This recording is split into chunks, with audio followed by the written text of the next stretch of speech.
In Paris today, a show of solidarity on this day of defiance. Under unprecedented security, more than 1 million people marching together, including leaders from across the globe. Officials declared this the largest rally in the French capital ever.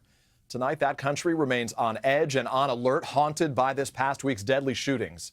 The French prime minister now says his nation is at war with radical Islam as the hunt intensifies for the world's most wanted female fugitive, the partner and alleged accomplice of the terrorist who attacked a kosher grocery store. We have full coverage tonight from France to Washington, and we begin with our chief foreign correspondent, Richard Engel, in Paris. Richard? Good evening, Peter. Security was tight here in Paris. Around 5,000 soldiers and police brought in to protect today's march. It went off without a hitch. Today, France's president called Paris the capital of the world.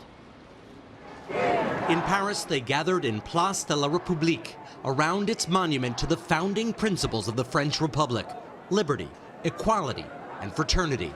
And then, a line of world leaders leading the way, arms linked, they marched.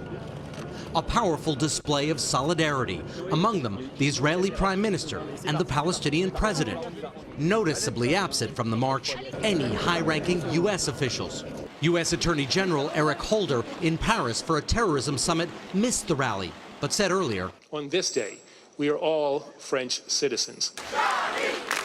It was a theme carried by millions, with crowds singing the national anthem and shouting, "Long live France," and a new national slogan: "We are Charlie."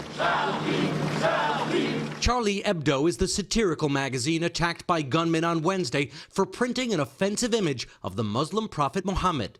The magazine's editor and cartoonists were singled out for murder. Alan Veg, a bookseller, remembered all of the victims of France's Week of Terror.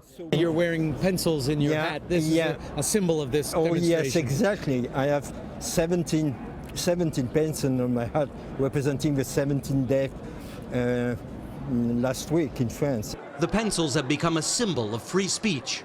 This is France's response to the attacks. It feels like the entire French nation has come here to march peacefully and show they will not be terrorized.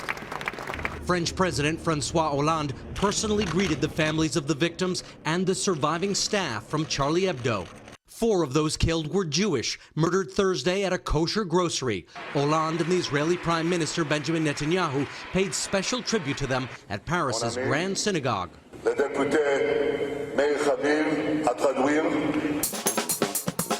As night fell, the somber and defiant mood gave way to a celebration of the way of life the terrorists had come here to attack. Richard Engel, NBC News, Paris.